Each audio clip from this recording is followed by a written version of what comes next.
smarter to be on SportsGrid.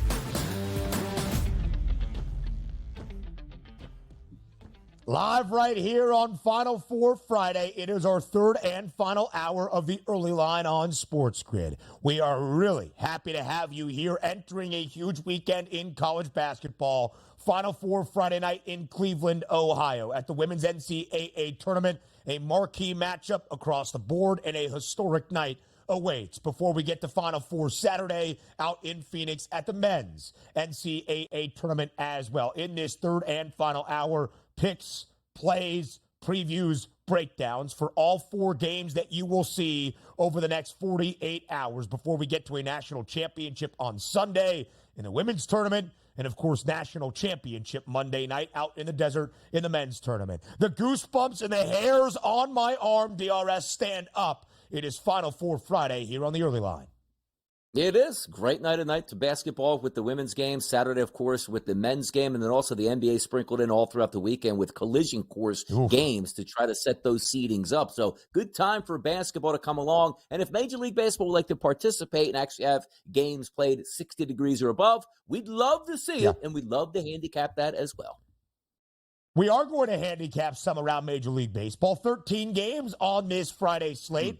And some marquee matchups across the board as well. And by the time we speak to you next on Monday morning, we'll go around the association, some hardwood handicaps tonight with your two premier NBA handicappers. It'll be the final week of the NBA regular season. Let's welcome in that SportsGrid radio audience here for our third and final hour of this week, live on a Friday on the early line. He's Donnie Wright's. Oh, I was early. He's Donnie Wright's side. I am Ben Stevens. My eyesight in studio as the SportsGrid radio audience is here is often not all that great. But you're here.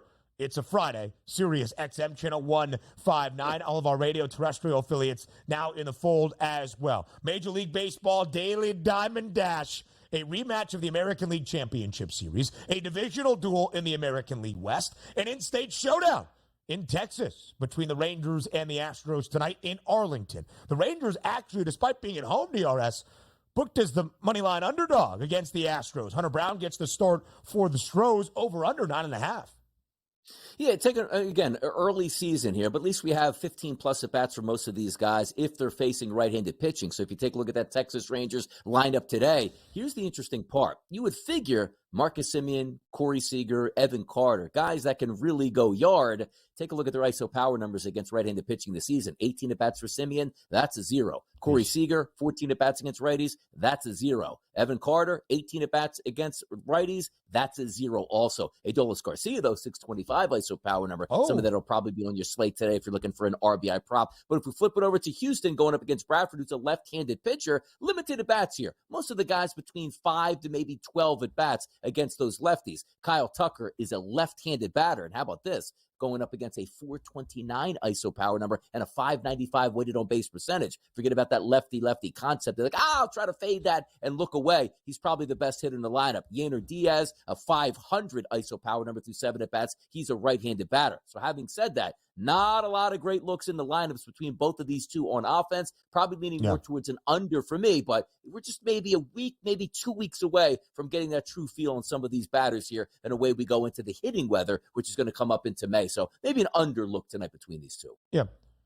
Listen, you can see what the odds are going to say for the Stros all year long, and rightfully so. They have been perennially one of the powerhouses in MLB, a road favorite against the reigning World Series champs, despite being just 2-5 this year. 4 of the 5 losses, though, for the Astros have been decided by 2 runs or less. Also under in 5 of 7 games so far this year for Houston. Total tonight at 9.5. I'm calling my shot, though. Wyatt Langford, plus 600. Home run tonight, plus 140 for 2+ total bases.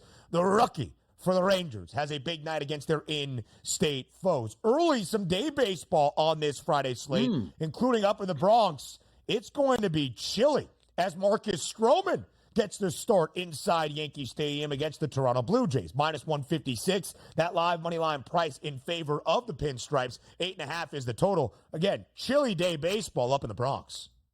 Yeah, and if this game, or should I say the Yankees were run by college basketball, this game would probably start at 10 o'clock Eastern here. But it doesn't. It starts at 1:05 because everybody can watch it. Take the day off, relax, go out to the ball yard, and enjoy the game the rightful way you're supposed to do things. But having said that, it's going to be chilly temperatures, as Ben said, right around 50 degrees, but 15-mile-an-hour winds blowing out to right field on that short porch. So immediately you try to take a look and say, okay, Kikuchi, what are you bringing to the table today as a left-handed pitcher against this Yankees lineup? And quite frankly, the Yankees, nobody in that lineup has more than 8 at-bats here in this early season against lefties. Let me just go down the ISO power numbers, because if we're looking for runs and we're looking for home runs, Gleyber Torres, you got a 0. Hey, Juan Soto, how you doing? 0. How about Aaron Judge against lefties this year? It's a 0 too. Giancarlo Stanton? It's a 0 as well. How about Anthony Rizzo? He makes contact. Yeah, that's all he does. A 0 ISO power number. Hey, John Bird, that's a 0 as well for you. Jose Trevino, yeah, it's a 0 for you too. Oswaldo Cabrera, bringing up the backside here in the 9-hole. You got to be doing some damage, right? Yeah, that's a 0 as well. 8 out of the 9 batters here with zeros here with ISO power numbers against lefties on this early season. Not what you wanted to see if you're looking to back out for RBI props here. But Marcus Stroman's going to take the mount here on the opposite side, and we're taking a look at ISO power numbers. You got a good one at Springer and Vladimir Guerrero Jr.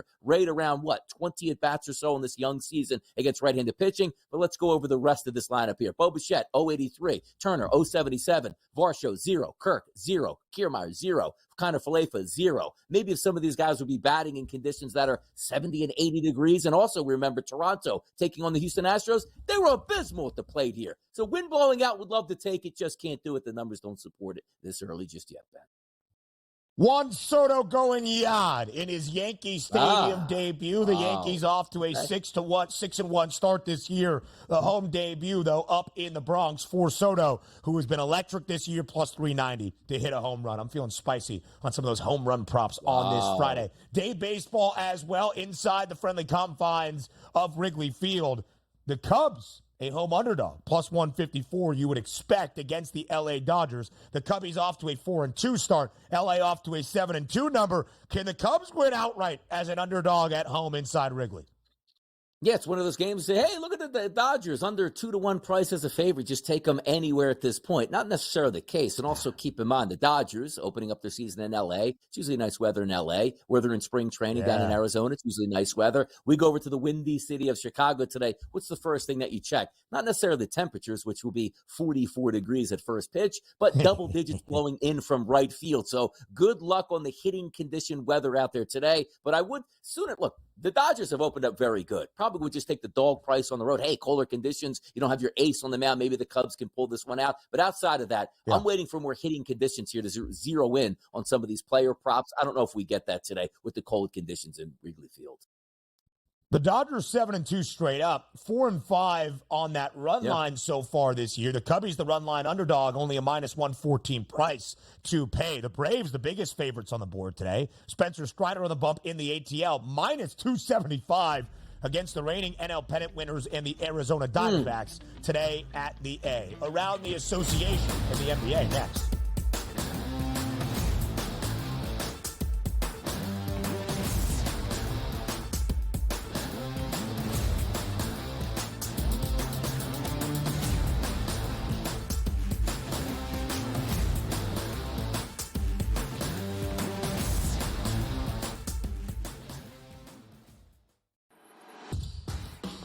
So I'm not sure Alabama is the team to knock them off from this second consecutive national championship chase. But what will be the key for the Crimson Tide if they can even cover a number? That wing ball screen action, how you defend that is going to be a problem because the Donovan Clingan forces you to change so much what you do defensively if he's able to score inside. Only on SportsGrid. Talk all you want about how fat he is. No one can guard him. No one can stop him. He's a violent offender. He does whatever he wants in the low block and at the 10. He just does whatever he wants and scores at will, ad nauseum. They're the Mike Tyson of college basketball.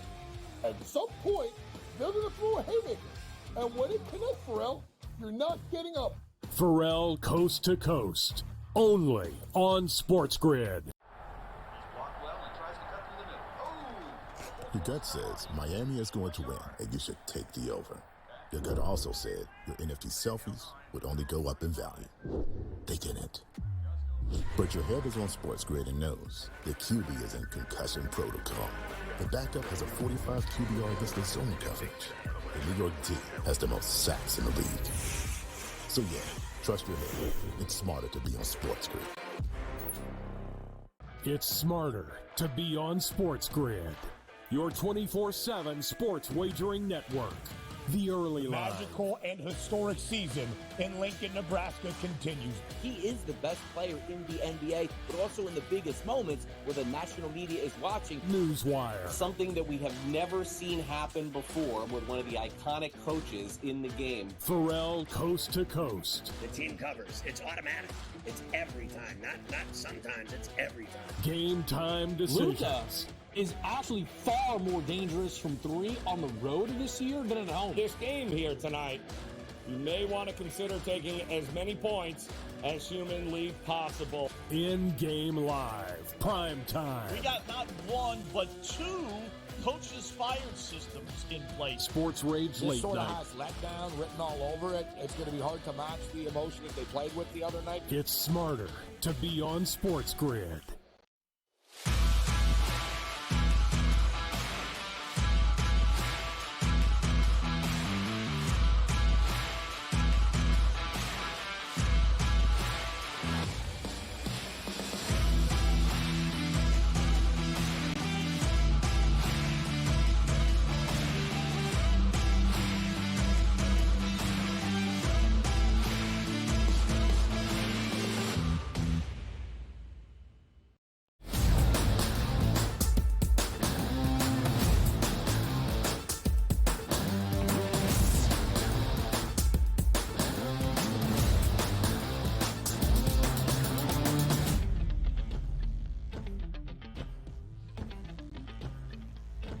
A big Friday night in the association. 9 days left in this NBA regular season. For most teams, 5 games remain. For others, only 6. It is playoff positioning time for those teams that will be in the postseason. And despite DRS, a Houston Rockets run where they won 11 straight games to maybe scare the Warriors for that 10th and final spot, the 4th and final in the Western Conference play-in tournament, it seems once again the 10 teams that sit in the top 10 spots are going to see the NBA postseason. Golden State, a big victory last night on the road in Houston, winning by 20+, covering as a 3.5-point favorite. The Dubs take that 6-game winning streak elsewhere in Texas tonight against the Dallas Mavericks. Both teams on the second leg of a back-to-back.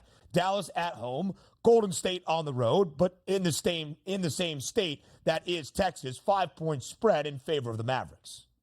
Yeah, I'll take the Mavericks in this game tonight. And it also comes down to, look, I understand the Golden State Warriors want to keep the good mojo going at this point. But yesterday was their regular season Super Bowl, if you will. So, well, that's crazy. We knew they were getting to the playoffs. No, we thought they were getting into the playoffs. Last night's victory means, yes, they're absolutely getting to the playoffs. And the Houston Rockets won't be able to mount that comeback here to try to overtake the Golden State Warriors. So that's the perfect time to pick up that victory, then rest some of those guys, and then sort of get back into the fold for the remaining, let's just say, 4 to 5 games of the regular season. So I'll take the Dallas Mavericks tonight at that minus 5-point favorite. Not to say that they should easily win this game because, I mean, come on, Golden State's going to put up a fight regardless if the top guys are in there or not. I just look at it as one of those moments where Golden State finally made it into the playoffs, and it might be a little bit of a letdown tonight.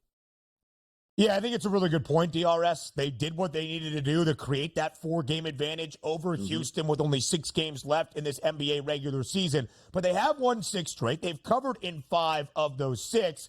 They've gone under in 4 of 6, not last night, and over against a very up-tempo Rockets team. The Mavericks have also started to play a lot of unders here as of late. 8 of the last 9 for Dallas under, including last night. They won by 14 at home. They covered as an 11.5-point, 12-point favorite against the Atlanta Hawks. Make that 8 of the last 9. The Mavericks have won, and they have covered in a ton of games here as of late. Dallas playing really, really good basketball at this moment. They've won 8 of 9. They've won 14 of 16. They've covered in 14 of their last 16. I backed the Mavericks tonight, and I would look to the under of 226. Big one out west tonight as well in Phoenix. Before we get to the Final Four, we go to the Valley for the Suns. A 4-point home favorite against the Minnesota Timberwolves. Over under tonight, 216.5. Again, we have said this so many times, over the last 2-3 weeks, Donnie, as we get nearer and nearer to the postseason, we expect this Suns team to show its true muster and fight to be that playoff contender out west. Here's another spot where the odds makers expect it. And the public is also expecting a victory here from the Suns. Close to 8 out of every 10 tickets here coming in on the Suns. You take a look at that overnight number at the FanDuel Sportsbook, Ben. Open up as a minus 3-point favorite, moving in the right direction for all that money coming in here on the Suns as that bumped up to a minus 4. Total, though, overnight, Ben, 220. That's now dipped to a 216.5. That's more of the Minnesota Timberwolves like to get down and dirty on defense here, and we'll see if they can. But these are the trust level factors moving forward into the playoffs as we get there. The big three is supposed to play tonight and be intact. I'm going to take Phoenix, and it's so hard because I sort of fluctuate on Phoenix. I'm in and out each and every week on the way I feel for them. And quite frankly, if they win tonight, I'll be like, you know what? Look at Phoenix rounding into form. But I feel like it's a referendum game where they play a team like the Timberwolves at home where they're favored, and they get bounced by 5 points without one of the best players on the Timberwolves still not being back. I say, that's why I can't trust them. But I'm going to trust that the big three's out there. They're at home. They're supposed to win this game, and they will. I'll lay the 4 points on the Suns. Again, it's a time to match expectation. That's what Phoenix has the ability to do tonight. Minnesota enters tonight with a half-game lead over Denver for that number 1 overall seed in the Western Conference, a full game in front of Oklahoma City, who we will discuss in just a moment. I will say this about the Suns. They have been a bottom 3 cover team in the NBA all year long in terms of that ATS record, but they have won 7 of their last 10 games, 6 of their last 8 included in there, and a little bit more of a minute sample size. They have covered in all 7 victories in their last 10 games. Minnesota, though, second best underdog team in the NBA, 12-7 against the spread. Golden State, the best, 16-9-1 ATS. Both teams a dog tonight on the road against other playoff teams in the Western Conference. Minnesota has covered in its last 3 games as a dog, winning outright in 2. So we mentioned Oklahoma City on the road tonight in Indianapolis, and it's a 5.5-point spread in favor of the Pacers. Huge game for Indy. They have a half-game lead over Miami for that 6th and final spot to be out of the Eastern Conference play-in tournament. Oklahoma City now a full game back of the top spot in the Western Conference. That would say to me, I'll go check the player props to make sure, but that would say to me 5.5 points, Shai Gilgeous-Alexander not playing tonight.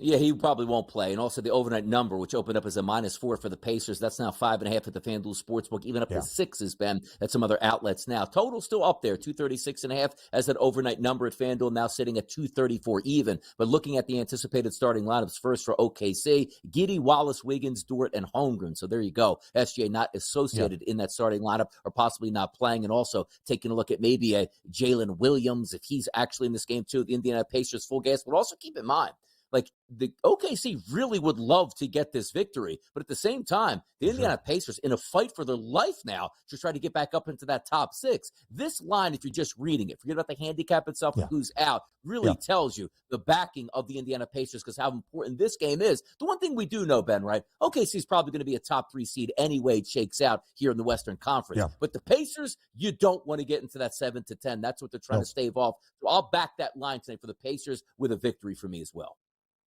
You're starting to read those lines, and that motivation, although hard to quantify, is there when you look at the standings. Again, Indiana half game up over Miami, full game in front of Philadelphia. They hold on barely to that 6th spot in the Eastern Conference to stay out of the play-in tournament. Now, the Pacers were one of the best over teams in the NBA. We saw totals at 245, 250, even into the 260s at times. They started out going over in 14 of their first 15 games this year.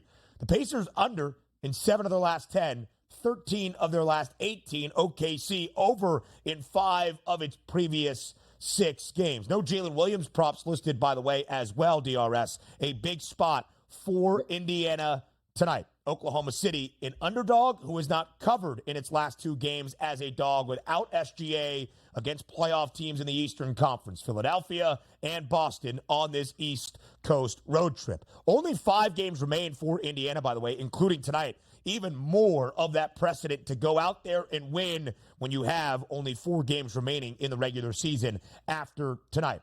What exactly is Boston's motivation? They clinched their 60th win earlier this week over Oklahoma City, winning by 35. They clinched the NBA's best record in the regular season. They will have home floor advantage throughout the entirety of a postseason, on way even in a potential NBA Finals series. They're still a double-digit favorite against Sacramento. The Kings on the second leg of a back-to-back. They were in the other Garden, MSG, last night, now to TD Garden. How do you look at this handicap, DRS, with the C's laying 10? Yeah, again, the Kings really need this, but you played last night. You had a 20-point lead in Madison Square Garden as the Sacramento Kings and let that game slip away. And also, is it too early for the Boston Celtics to shut it down on offense and defense? Because we still have a couple games left. Maybe the final, 3 games, but I still think the rotations are going to be there. And guys that are playing, in order, let's just say Jaylen Brown and or Jason Tatum. Do you think they're yeah, you know what, coach, play me 16 minutes. I'll score 15 points. It'll hurt my score. That's not the way the NBA works. When you're playing, you're going full gas, and you want to be in there to at least get your average before you exit that game. I look at that total of 226. Yeah. I actually like that to the over as opposed to laying the 10. And also keep in mind, at FanDuel overnight, that line was minus 8.5. Now it's up to 10. So the handicapper is backing the Celtics as well. I think the Celtics win the game, but maybe the tempo is a little bit better for me to take it aside.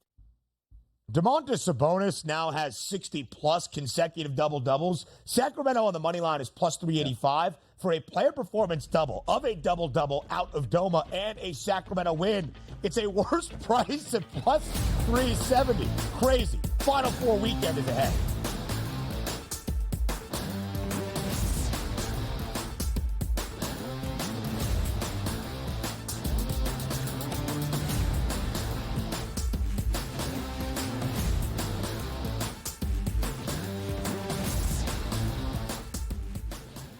When it comes to betting on sports, injuries matter, and Sports Injury Central has you covered all year long with expert injury analysis and injury-based picks for the NFL, NBA, and MLB. Our former pro sports doctors have unmatched experience to analyze every injury so you know the impact of the player, team, and their upcoming matchup. Whether it's articles, podcasts, player insights, or our patented injury scores, Sports Injury Central will help you keep up with your fantasy team and make more informed wagers. So make sure you follow Sports Injury Central and gain an edge at sixscore.com.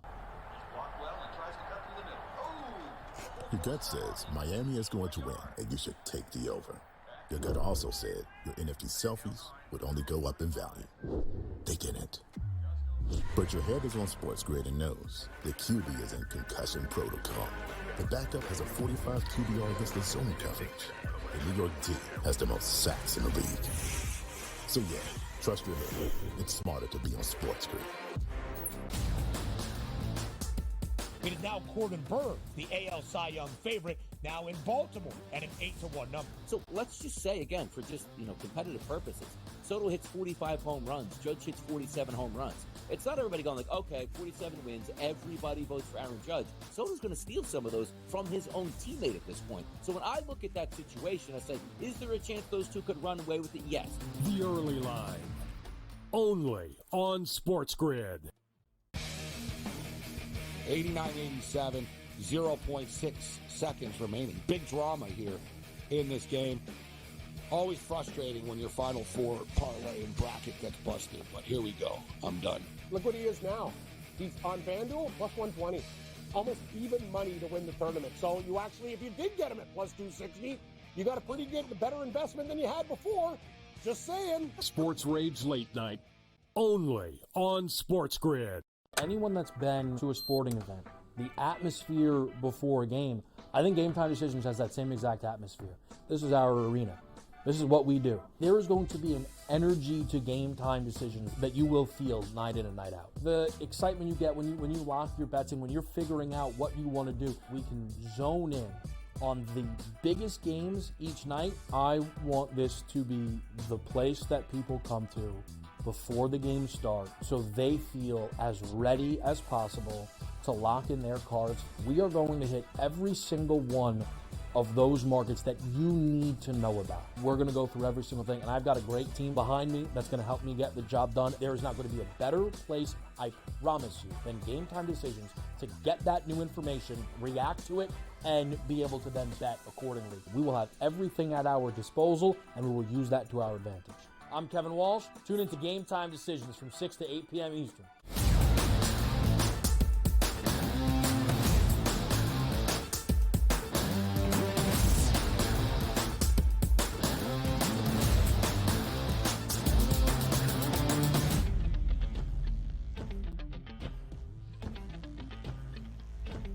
Apparently, there was just an earthquake here in the Northeast. It's almost as if here on this Final Four Friday on the early line, they knew we were about to preview the game between NC State and Purdue in the seismic matchup down low between Zach Edey for the Boilers and DJ Burns on the other side for the Wolfpack. DRS can hardly wrap his head around it. Are you okay? Is everything good?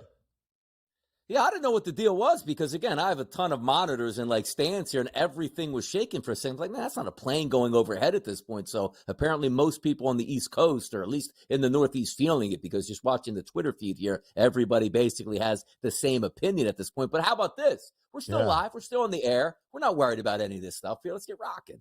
Nah. Listen, I was born on an earthquake. My mother went into labor during the 7.1 on the Richter scale that was the Great Northridge earthquake in January of 1994. Earthquake is in my name. My parents thought of naming me Rocky. 94. At times, I wish my name was Rocky Stevens. That would be sick. 94, man. Yeah, good time. January 17th. Let me ask you a question. Hold on. Please. Yeah, Let me ask you a question. Is Ben Stevens your real name, by the way? I never asked you that from all this time we've known each other. Is that a studio name or what is that? Come on. No, Ben Stevens' a real name. Is Donnie Rightside your real name? Tiv, really? I mean, yes, absolutely it is. Why would I try to deke anybody out at that point here? But I'm glad we got that out of the way because I always wanted to know. So nice to meet you, Ben. Let's go. Yes, great to meet you as well, Donald. It is a lovely, lovely time. Donald, Richard Seymour. Anyway, we'll go back to that at another time. We're going to preview the Final Four here and the four matchups that we have on this weekend. We're going to give you our pick six, our men's best bet, our women's best bet, our favorite over-under from any of those four matchups of the two games tonight in Cleveland or the two tomorrow out in Phoenix. A prop that we like from Final Four weekend, a special on the FanDuel Sportsbook, which is a very fun market to look at with some plus money prices, and we will pick the women's national champion, what our favorite bet is there, because the next time we speak, we're recapping the game on a Monday morning here on the early line. And in this time, we will preview and break down each and every game. So, DRS, let's start out with your men's best bet for Final Four weekend and Final Four Saturday night out in the desert. Now, not a lot of fun here, right? Because typically for myself, I want to take a best bet and we're going to root for the overs. But you can't just take a blind over if you don't actually believe in the handicap here. And when you talk about the Alabama Crimson Tide on offense, what do you think about? A lot of point scoring. Well, I'm going to buck that trend here this weekend, Ben. And I'm going to take Alabama's team total under 74.5 going up against UConn. We've talked about it a few times already this week. Look, I think Alabama can create some havoc here against UConn. They're a really good basketball team. But the three-point shot is where they want to kill you from that range. You can't do that against UConn. If you're going to go against the will of UConn where they say, we don't let you shoot three-point shots and we defend it well, and they go, well, who cares? We're going to put up 40 and make 20 of them. Well, then you're probably going to get a cover, if not an outright win from the Alabama Crimson Tide. But I don't believe in that here. It's crazy to say because, hey, take them under 85.5, under 90.5. No, 74.5. I'm going to go under there. I don't think Alabama gets to that number of 75 points. I think UConn's defense is just too much, and they strangle them, Ben, in the second half here. Give me the under. All right, so let's combine our best bets then and just lay 11.5 with Connecticut because I think UConn team total over 87.5 points is my best bet for the men's Final Four. And I will just say this. Round of 64, there's 16 matchups on both Thursday and Friday. Round of 32, you've got 8 each day. By the time you get to the second weekend, the numbers become sharper. You don't have some of those mid-majors that maybe we're not expecting to make that run in the tournament known for Madness. These numbers are rather difficult, and especially with the numbers at 9.5 in favor of Purdue and 11.5 in favor of the Huskies. But here's why I like UConn's team total to the over of 87.5 points. Well, for one, UConn is the most efficient offense in all of college basketball, and Alabama's defense ranks outside of the top 100. But I'll go a little bit further. Alabama played 6 SEC games versus teams that ranked in that conference with a top 15 offense in terms of efficiency nationally. They allowed 93 or more points in 5 of those 6 games. an average in that 6-game sample size of 98.5 points per game. In 3 of those 5 games, when they gave up 93 plus, the team on the opposing side scored 102 or more. So I'm hoping UConn gets close to 90, 88, in fact, or more. I think the Huskies, against an Alabama defense that struggles, they gave up 82 to Clemson. UNC scored 87. Charleston put up 96. This is a defense that is not very good. And I think UConn will have its efficient way tomorrow night on a Final Four Saturday. Give me UConn team total over 87.5. I think it makes some sense, too, because, again, you're talking about an Alabama defense that hasn't been that great, and also tempo, which means UConn's going to get more shots than maybe they anticipated. From my end of it as well, Ben, and sometimes this always factors in, maybe it's right, maybe it's wrong. Where are we playing this game? In Arizona, in a football stadium, where this is going to be the first game that these two teams play in that stadium. Monday night might be a little bit different. Let's just say if, hey, you know what? Struggled a little bit on Saturday night, but Monday, now I'm used to the sight lines here as we play all the way through. So I'm excited to watch this game play out, but also taking that under 74.5 by saying, for me, Alabama shooting the 3-point shot might not be as good just because of the actual place they're playing in, as well as the team that they're playing here. We'll find out certainly tomorrow. So now we go to our favorite bet for the women's NCAA tournament and Final Four Friday night. What does Donnie Wright's side like in the 2 matchups that we have in Cleveland, Ohio? Let's keep it simple here. It's Iowa minus 2.5. It's going to be an unbelievable matchup against UConn in here. Quite frankly, I'm surprised that this line is only 2.5. Just goes to show you how good UConn's been. And also UConn, one of those teams where getting injured steadily throughout the season, you sort of had them off of your odds board. Like, UConn's a nice little team, but they're not going to factor in to the national championship picture, let alone make it to the Final Four and possibly a championship game. And here they are. Paige Beckers has been wonderful for that team. They just don't have enough depth for me to stay in this game. And if Caitlin Clark imposes her will early on. Let's take a look at this, Ben. One of those first 2 logo 3-point shots goes down. It's going to be a great night here for Iowa. I'm going to take them in this game. Yes, it is a public standard here for me at minus 2.5, but I'm going to ride that out anyway. I think Iowa's the better team and has more depth than UConn. They should be able to win this game and get to that final on Sunday.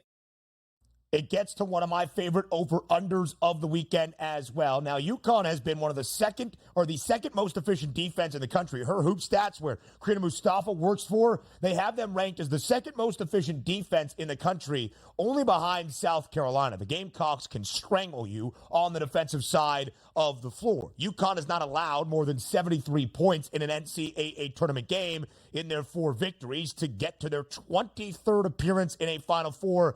Oh, yeah, you bet that's the most in women's college basketball history. I'll get to why, though, I think Iowa can attack that Connecticut defense in just a moment. My favorite bet for the women's Final Four is NC State getting 11.5 points. I said it when Karina was on. NC State is not scared of this moment. They have a senior-laden backcourt that is incredibly explosive and athletic. Isaiah James, Sanaya Rivers. And when you look at the resume, when you look at the slate for the Wolfpack to get here, we'll go to the NCAA tournament. Sweet 16 against Stanford, who many people thought was going to contend for a national championship. One of the 4 best prices to cut down the nets entering this tournament. Isaiah James, the lefty, went off. They upset the Cardinal outright as a 4.5-point dog. They beat Texas outright as a 3.5-point dog in the Elite 8, behind some more sharp shooting from Isaiah James. And when you look at NC State in non-conference, they beat UConn and they beat Colorado by double digits. Those 2 teams saw the Sweet 16 and the second weekend. And, of course, Connecticut is here in the Final Four. They beat Texas in the NCAA tournament, did NC State. So when I look at the Wolfpack, they beat UCLA, by the way, another Sweet 16 team in the NCAA women's tournament. When I look at this NC State team, I know they can hoop, and I know they can hang. Give me 11.5 points because they have won outright in their 2 games as a dog into the second weekend, now into the Final Four. South Carolina, although winning, did not cover either of their 2 spreads against Indiana in the Sweet 16 or in the Elite 8 either in that matchup against Oregon State. Yeah, no respect for NC State men's and or women's team getting close to double digits on both sides of the equation, but there is a chance. And also getting hot at the right time. And even we can equate this to the men's game, talking about the women's team for NC State. You're not playing with house money anymore. Hey, didn't think you could get this far. Well, here they are, and they're playing great basketball. So why not? I'm interested to see how this game pans out because it just feels like a formality, even on both sides. Like, South Carolina's team will easily dispatch of NC State. We'll see if that actually winds up, but I am rooting for a close game here early on because that's the game, Ben, I'm going to be up for. How do you like that? Yeah, well, I figured we would get to that just a few more times throughout this Pick Six Final Four weekend. DRS, a minute and a half here left in this break. We'll continue our Pick Six plays and previews on the other side. What is your favorite total of Final Four weekend? Yeah, this one probably doesn't help out your UConn team total to the over at 87.5 because I did take the under 161.5 out there in Arizona for the game between UConn and Alabama. Just because, again, you had a couple days off. These teams are very good. They know each other now, just based on film, not from playing each other. So you might be getting some of those sets back. But also, I do think they'll struggle a little bit from the 3-point line, both sides here in this basketball game, just because they're playing in a giant football stadium. I'll lean towards the under 161.5 there as my best total. Hey, we can get all those things. Team total under 74 to hook for the Crimson Tide. Game total under 161.5. And UConn over 87.5. 88-70. Boom. We're good. Still a relatively high-scoring game and stays under that pregame number. Boom. There it is. And UConn covers as an 11.5-point favorite. DRS, why didn't you bet UConn laying 11.5? Why didn't I bet UConn laying 11.5? Probably rooting for an upset at this point. Just in the way we're breaking down the game. No, it's a good point you bring up. It's just that what you're more comfortable in that instance, just trying to play the game out in my mind as opposed to saying who's going to win or lose. I just think some of the offenses might struggle a little bit more here. But I do think UConn probably wins and does cover, yes. As they have in their previous 10 NCAA tournament victories over the last 2 years. I'll give you my favorite total on the other side of the break. We continue our Final Four Pick Six for this monumental weekend in college basketball. Up next.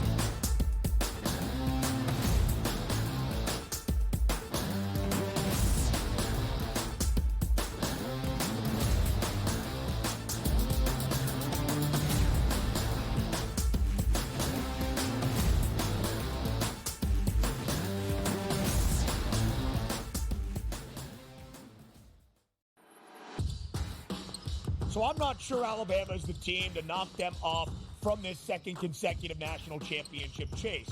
But what will be the key for the Crimson Tide if they can even cover a number? That wing ball screen action, how you defend that is going to be a problem because the Donnie forces you to change so much what you do defensively if he's able to score inside. Only on SportsGrid. Talk all you want about how fat he is. No one can guard him. No one can stop him. He's a violent offender. He does whatever he wants in the low block and at the 10. He just does whatever he wants and scores at will, ad nauseum. They're the Mike Tyson of college basketball. At some point, they're going to throw a haymaker. And when it connects, Pharrell, you're not getting up. Pharrell Coast to Coast. Only on SportsGrid. Your gut says Miami is going to win, and you should take the over. Your gut also said your NFT selfies would only go up in value. They didn't. But your head is on SportsGrid and knows the QB is in concussion protocol. The backup has a 45 QBR against the zone coverage. The New York D has the most sacks in the league. So yeah, trust your head. It's smarter to be on SportsGrid. It's smarter to be on SportsGrid. Your 24/7 sports wagering network. The early line. Magical and historic season in Lincoln, Nebraska continues. He is the best player in the NBA, but also in the biggest moments where the national media is watching. Newswire. Something that we have never seen happen before with one of the iconic coaches in the game. Pharrell Coast to Coast. The team covers. It's automatic. It's every time. Not sometimes. It's every time. Game time decisions. Luka is actually far more dangerous from three on the road this year than at home. This game here tonight, you may want to consider taking as many points as humanly possible. In-game live. Prime time. We got not one, but two coaches fired systems in place. Sports Rage This Late sort of Night. has letdown written all over it. It's going to be hard to match the emotion that they played with the other night. It's smarter to be on SportsGrid.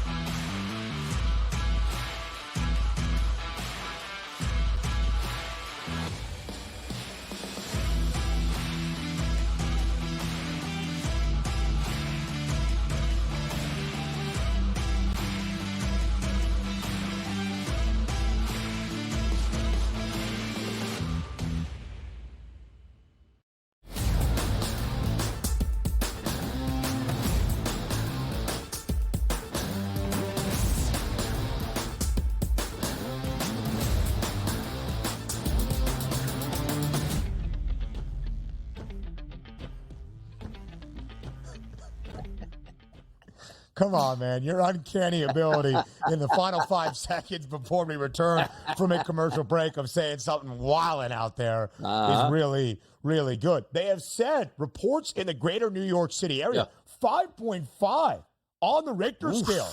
That's not a small earthquake that we felt in New York City. 4.8 out in your neck of the woods in New Jersey. That's a pretty big one. I'm a little bit upset. I didn't really feel it. I was downstairs using the facilities. Man, that's tough, DRS. Again, perfect timing as we're previewing the Final Four between Zach Edey and DJ Burns. But come on. Would have loved an earthquake feel if we were live on air, started shaking like on that. Air. That would have been good.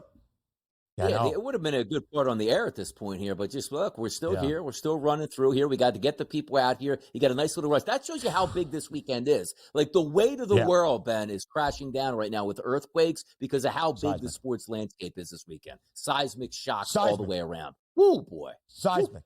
The Earth's plates are literally shifting as we speak because of how big a college basketball weekend is on the horizon. And it starts tonight with the Final Four in the women's NCAA tournament tonight in Cleveland, where my favorite total of the weekend comes. Iowa team total over 82.5 points. I mentioned Connecticut, right? Second most efficient defense in the country. But when you look at UConn, in certain junctures this year, Iowa is favored by 2.5 points, meaning at least outright, UConn is expected to lose the basketball game. Connecticut has not lost since Big East play began, but UConn did drop 5 games in non-conference play.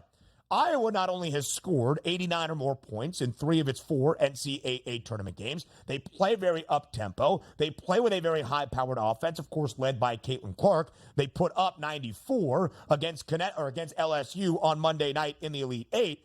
UConn has allowed 78 or more points in all 5 losses this year. And all 5 of those losses for the Huskies have come against teams that at least reached the Sweet 16 of the women's NCAA tournament. Here we are now in the Final Four. It's the key matchup. If Iowa gets over 82.5, sure, UConn probably has enough offensive firepower to keep up with the Hawkeyes.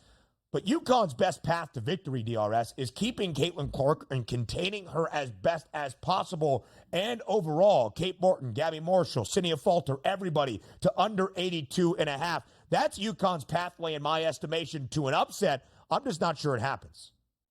Yeah, Coach Bluter out there for Iowa. What's she going to do? Like, hey, look, you guys are short-staffed here. You guys are playing 40 minutes a night. What's the best way to do it? Walk it up the court and slow the game down? Absolutely not. Test them here. Test your depth versus their depth. You should be able to win that one out. And the one thing we've seen there, nobody really slows down Iowa all that much. It's going to be a great game to watch back and forth, but plenty of offense. So I like that look here. If you're looking for Iowa to win, it's probably not with 68 points on the board. They're going to crack it into the 80s here. Have some fun and watch that play out. That is not Iowa's strong suit. They are not great defensively, not elite there like UConn is, and like they are offensively, the most efficient offense in the country. Iowa gets up and down. And to DRS's point, the reason this Final Four run for UConn has been so phenomenal, not only the reemergence of Paige Beckers, but they lost 5 significant contributors to their team this year, including AZ Fudd, who was one of their leaders in the backcourt alongside a Paige Beckers. The fact that UConn is here shorthanded is a testament to what they have done this year. But because of that, Iowa's going to run up and down as they did in the Elite Eight against the Bayou Bengals. Favorite prop for this weekend in the Final Four is what, Donnie? Yeah, take a look coming into the tournament itself. We needed NC State to get on a run, and they did. But DJ Burns has been flat out tremendous here, starting with that Virginia game here where they went to overtime 73-65, dropped 19 points in that game. Then North Carolina scored 20 points, then getting into the tournament himself, 16-24. The low point against Marquette. He played 27 minutes and only shot 4 times from the field for 4 points, but then bouncing back with 13 of 19 from the field in his last game against Duke and 29 points. And a lot of that going up against Filipowski, who's quite a tall guy as well out there. So I'm going to go over 14.5 points for DJ Burns Jr. He has to be a part. There's no way, shape, or form you can look at NC State and say, if they're going to be competitive in this game, he's going to score 4 points, 6 points, or 8 points in this game. He has to be a factor. And the good part about it is when you're a factor and you're a scorer, we're not looking for 19.5 points to go over. It's 14.5. He should be able to get 15 points tonight. I think he's going to shoot double-digit attempts from the field. That should be good enough tonight. I'm going to go DJ Burns Jr., have some fun with this one to watch and cheer on. Give me the 15 points tonight. Donnie, his 14.5 points prop was the same number as well for that Elite Eight matchup against the Blue Devils. It has not moved despite the fact that he scored 29. It's probably because he has a matchup against Zach Edey on the other side. At least that's what we think on paper. Yep. Mohamed Diarra, also the other forward in the front court for Kevin Keats' N State Wolfpack that can kind of move things out for NC State. A name to keep an eye on. But 14.5 is not a number that DJ Burns should be intimidated by. I would also say my favorite prop for Burns, over 2.5 assists with plus money, a number he has gone over with at least 3 times in 3 consecutive games in the Big Dance. Because if Zach Edey is there, DJ Burns has great court vision and is a great passer, and I would expect him to look out for some of those as well. My favorite prop in this Final Four weekend is one of my favorites from Elite Eight Sunday.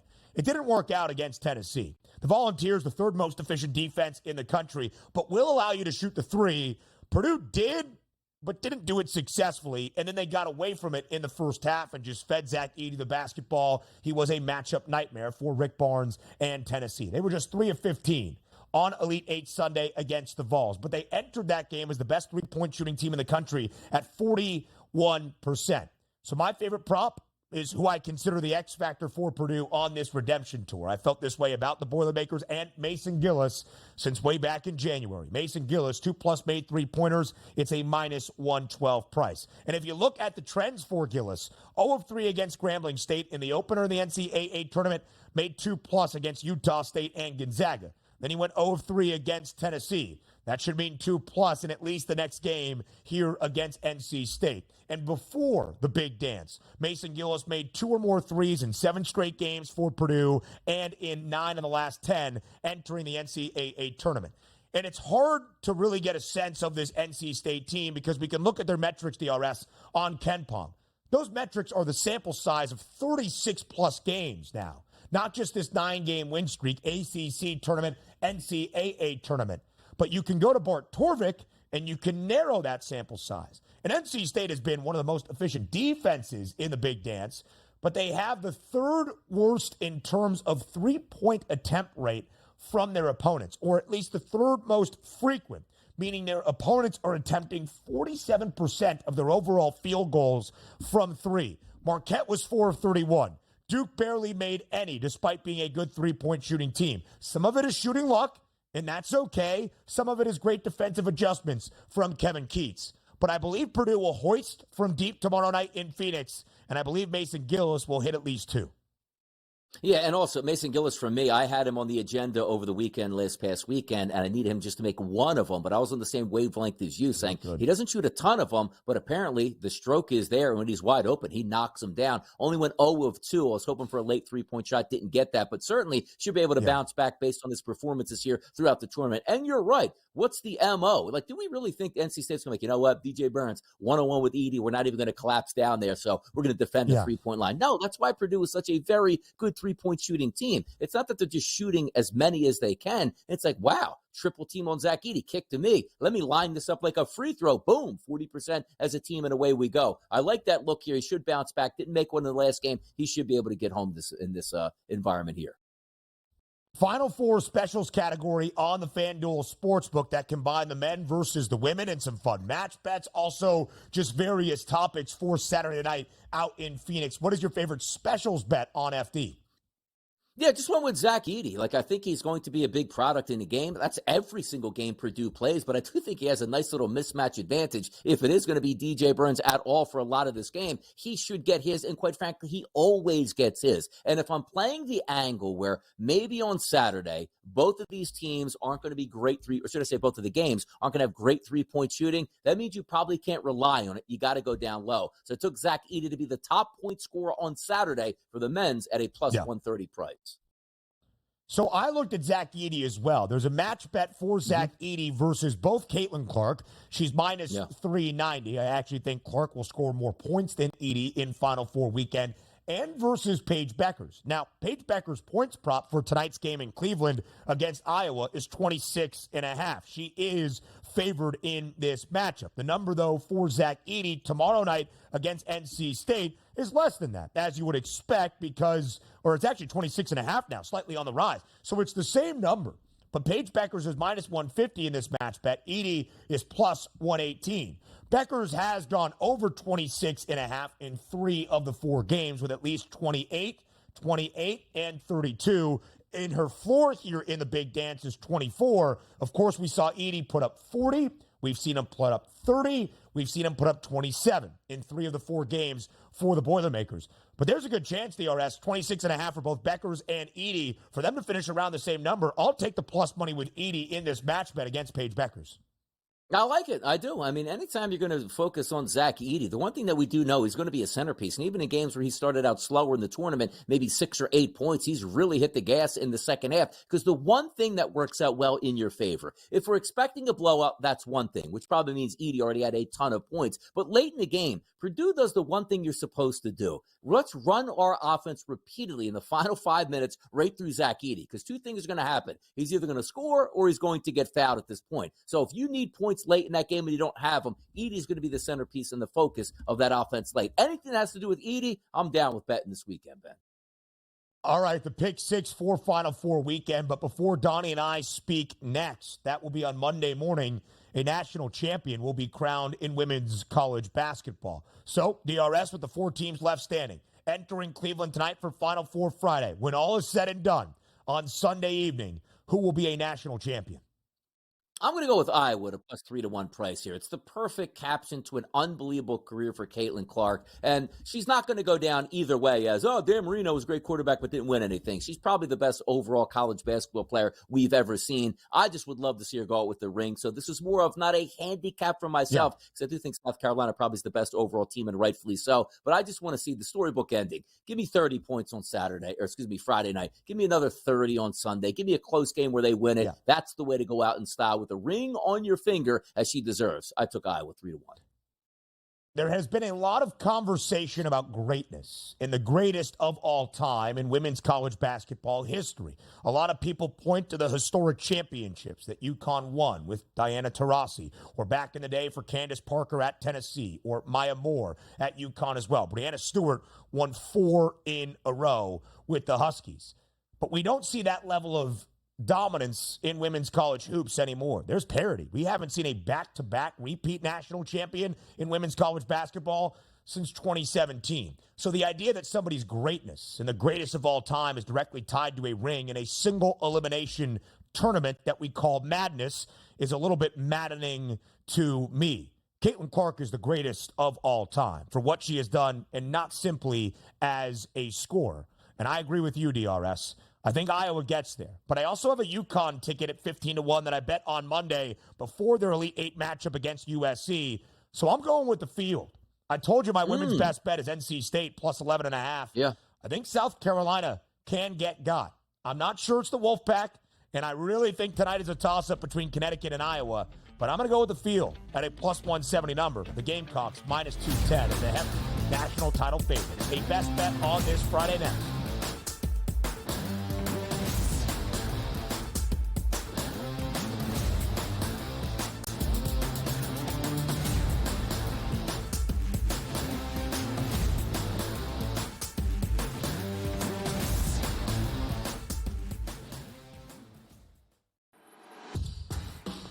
So I'm not sure Alabama is the team to knock them off from this second consecutive national championship chase.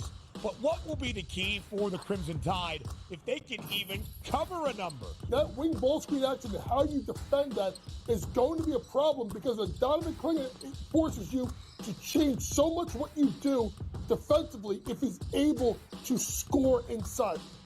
Only on SportsGrid.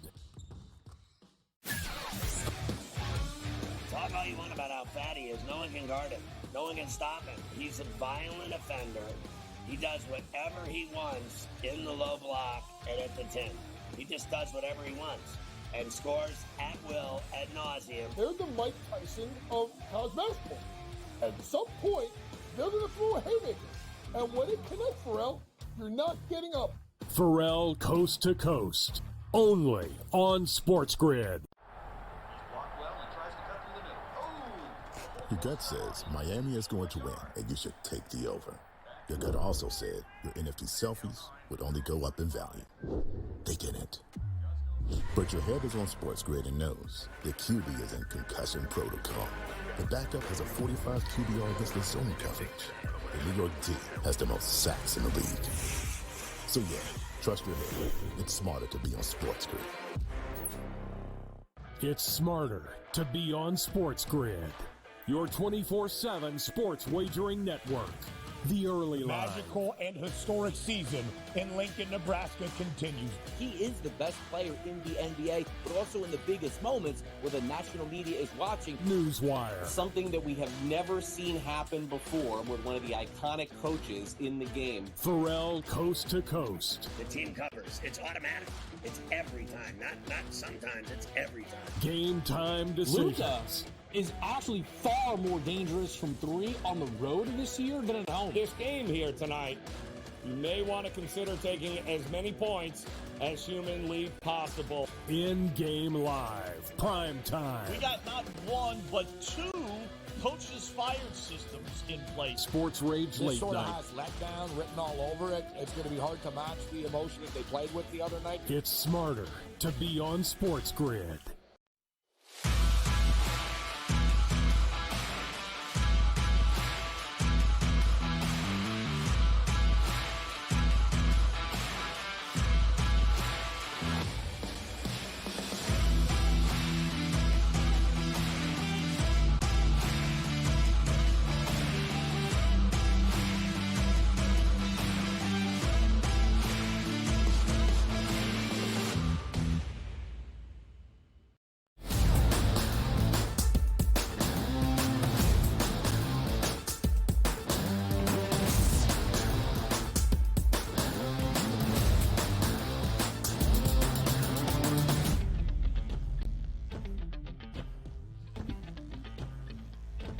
Closing out our 3 hours together on this Final Four Friday on the early line, right here on SportsGrid for the week on TEL as well. He is Donnie Rightside. I am Ben Stevens. But now it's time for a best bet on this Final Four Friday. We gave you the pick six. Can we find something else to make you some profits here before we get into one of the biggest weekends you will see maybe in the last 2 decades in college basketball? Before we say farewell, before we say goodbye, it is time for that best bet.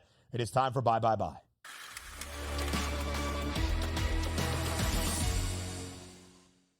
DRS, what gets your attention on this Friday? We're going to go to the women's Final Four tonight and take some action on a total over for a player that's on Iowa. He's going Caitlin Clark. No, he's not. We're actually going with Kate Martin over 14.5 points. If you're going to win a basketball game, you need a running mate. We expect Caitlin Clark to get hers. We understand that. We know the focus of the defense from UConn is going to be on Caitlin Clark, which means other people are going to have to step up if Iowa is going to win this basketball game. In the tournament, averaging points a game, so you say, okay, it's right on that number. But I always like to see what they've been doing. What have you done for me lately? 21 points in a monster effort against LSU for Kate Martin. She's going to get 15-plus points done. If she doesn't, Caitlin better go over for 40, and she could possibly do that, but you're going to need help from your friends here in order to advance, and that is going to be Kate Martin for me over 14.5 points. 16 of those 21 against the Bayou Bengals came in the second half. Kate Martin and Caitlin Clark are, in fact, that. Best friends. They have played 137 consecutive games together in the starting lineup dating back to the start of the 2020-21 season. That is the longest streak in the last 25 years in Division I college basketball. I look for Caitlin Clark over 9.5 dimes. I look for Sydney Falter, also one of those fellow running mates on Iowa, over 14.5 points. And I also look for Paige Beckers over 6.5 rebounds. Now, the juice is pretty heavy, but Paige is averaging 8 rebounds per game in the last 7. She is also averaging 25 points per game, 4 assists, 2 blocks, 2 steals. She is doing it all. It is Final Four weekend in college basketball. Enjoy it. We'll talk to you on a Monday on the Early Line.